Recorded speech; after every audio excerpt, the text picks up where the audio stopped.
22nd of November, 3:08 p.m. Supreme Court of Judicature, Venon's Antechamber 5. Just look at my priceless treasure now. Myself, I have scrubbed and scrubbed, but the repellent odor of meat will never be repelled from its resplendent surface again. Well, you have it back in your possession at least. No, that's not the accent. Well, you have it back in your possession at least. You should be grateful, old man. How dare you! Excuse me, but I'd just like to get at that Zabuton cushion there if I could. Rest assured, you miserable military malefactor, this is not over. Incarceration awaits those who would defraud a senior citizen for his priceless treasures. Watch your tongue, old man. Mark my words, I won't... Sorry, Sergeant, but could I just get at that Zabuton cushion there as well? Oh. I won't go to jail, never. Imagine if I did. The very next day, my boy would starve without the chain of command in place to provide for him.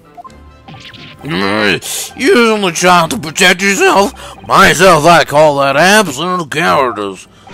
Oh, really? And who doesn't play the old pole defensive citizen tactic, The only way to fight an enemy who's using underhand tactics is with a tit-for-tat strategy. Sorry to interrupt again, but I just need to get at that Western-style cushion there on the sofa. Enough of this insubordination! What do you want, man? Oh, please, don't mind me. Aha! Do my eyes deceive me, or is this the wide-eyed criminal from the trial before? Wide-eyed, perhaps, but criminal? No. What is this unhealthy fascination you exhibit with the seating arrangements of others? Why were you peering under the cushion of this upholstered seat? Oh, well, the thing is... any luck? Did you find it?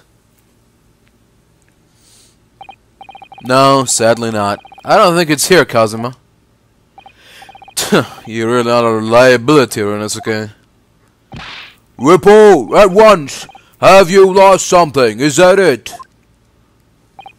Yes, we were just on our way to a party to celebrate my friend's victory here when... I realized that my university pin badge was missing. A university pin badge, you say? Yes, from my collar here, you see. Affirmative. Uniforms must be kept in prime conditions at all times. A missing badge is unacceptable. I thought if I looked around, it would probably turn up somewhere. Like the old tale of the Koban coin and the steak. A parable of which I am acutely aware. But I've exhausted my search now, really.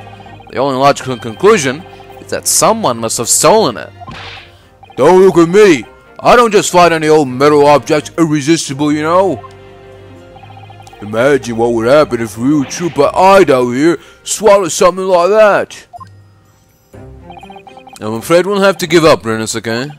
Still, if you tell the office your student number, they should be able to issue you with a new one. What's the matter? Don't tell me. Yes, I don't remember my student number. I don't believe it. I mean, this is the second time you've lost your badge, isn't it? Third, actually. If you didn't think you could remember it, you should have made a note of it somewhere. I told you that until I was blue in the face the last time this happened. Yeah, I do seem to remember someone telling me something along those lines. It was you, was it? You can't even remember who told you that you needed to remember it? Well, student numbers are 6-digit, Kazuma. Who could remember 6 whole digits? Yume isn't exactly a long-established university, you know. All of our numbers are still rather low. In fact, They only use the last 3 digits.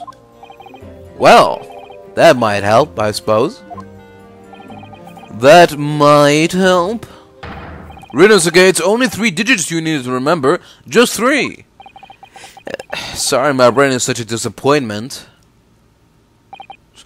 Yes, well, anyway, young man, myself, I was greatly impressed with you in the courtroom today.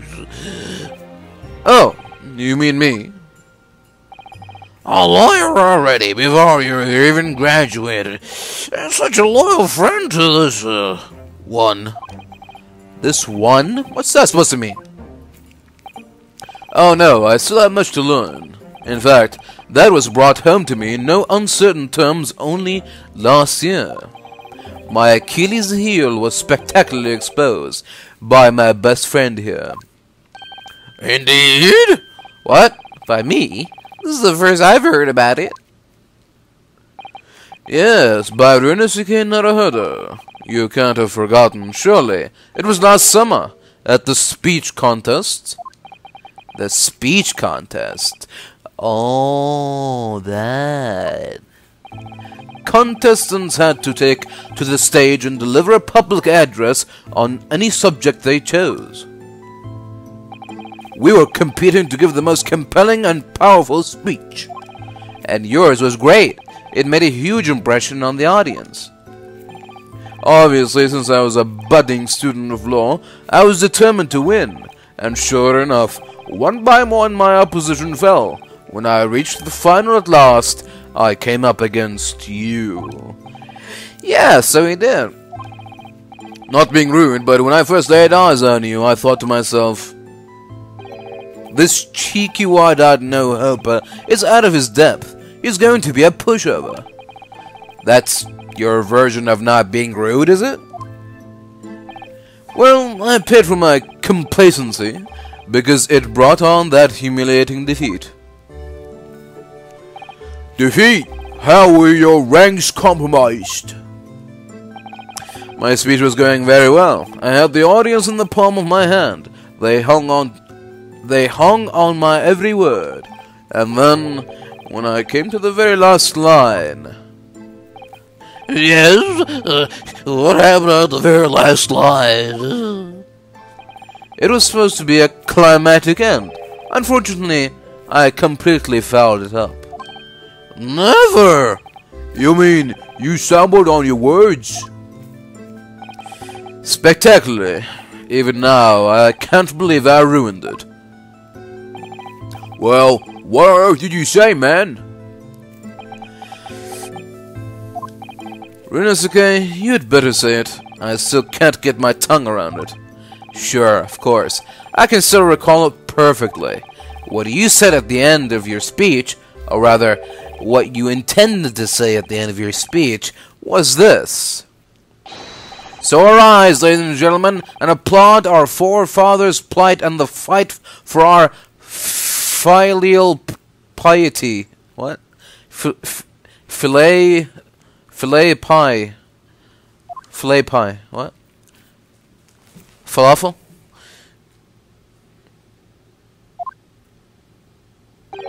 What went wrong? What indeed? Myself, I see no problem with the pronunciation of these paltry words. In that case, old man, I invite you to say it yourself. Very well, then, I shall. Ahem, ahem. So arise, ladies and gentlemen, and applaud our forefathers' plight and the fight for filet. It's impossible! The arise, ladies and gentlemen part I delivered perfectly. But the next part had me floundering for a whole 5 minutes. By the end of it, I was on my knees in front of the podium, a blubbering mess. And that's when the audience started to heckle you. Arise! Arise! They were shouting. Hell on earth. But then, of course, this man went and delivered his word-perfect speech with a perfect ending. How did it go again? Let me see. So, my dear fellows, the message is simple. Treat your father and mother with respect. Something like that. I mean, talk about stating the obvious. But the fact is, I lost to that speech. Tongue-tied is the only way to describe it. Well, it is quite tricky to say, I agree. That final fight for filial piety, especially piety. Filial piety. And ever since that day, I've had this question whirling around in my head. Why did our forefathers choose such an awkward phrase? Was it to mock their children? I mean, it should never have been called filial piety in the it should never have been called filial piety in the first. At least you're going to Great Britain soon. It might not come up much there.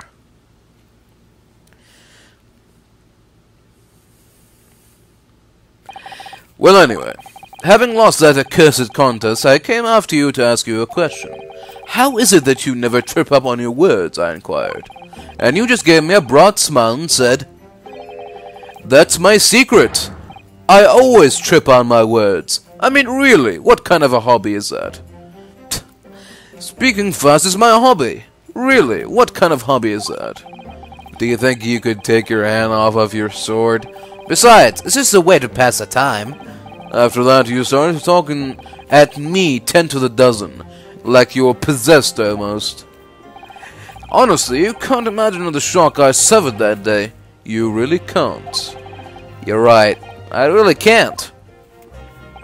Speaking fast is just the sort of hobby I'd expect a civilian like you to waste his time on. Well, you have to practice, of course. But there are some simple things to start with.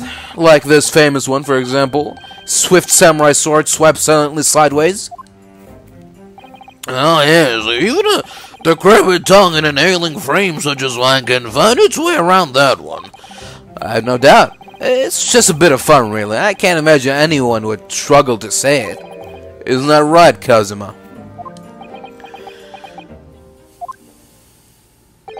Swift samurai sword. Ah! A blabbering mess by word too. It's not just a samurai. Every good soldier needs to be able to handle a sword. That's why I've been busy teaching Ido the final points of swordplay. None of this wordplay nonsense, Private. Come to think of it, not long after that we started to attend lectures together, didn't we?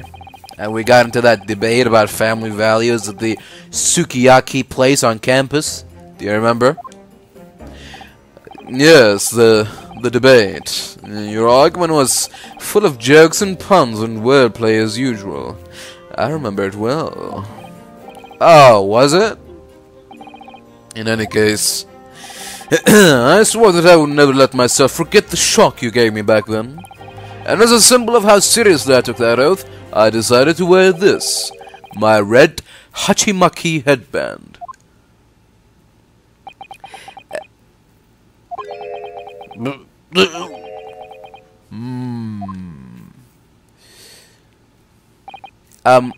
Sorry, Kazuma. Yes? You've lost me there, I'm afraid. I don't see the link. What does your red headband have to do with your oath? Because it will always remind me of that smug look on your face as you utter those tantalizing words. What words? You mean another tongue twister? I practiced and practiced until my tongue bled, but in the end I mastered it. Mastered what? Well, I think it's time you heard this, actually. Listen carefully now.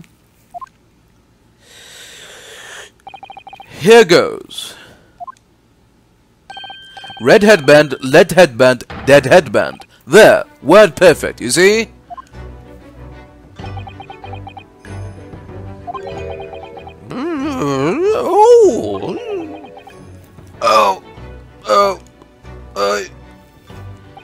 I'd actually been meaning to ask you about that. About the story behind your headband, I mean. Well, now you know, so that I'll never forget the shock and humiliation of that day. That's why I wear this red headband every single day without fail. Well, I don't know exactly how much of a shock you think you had back then, but it can't be more than the shock you've just given me now.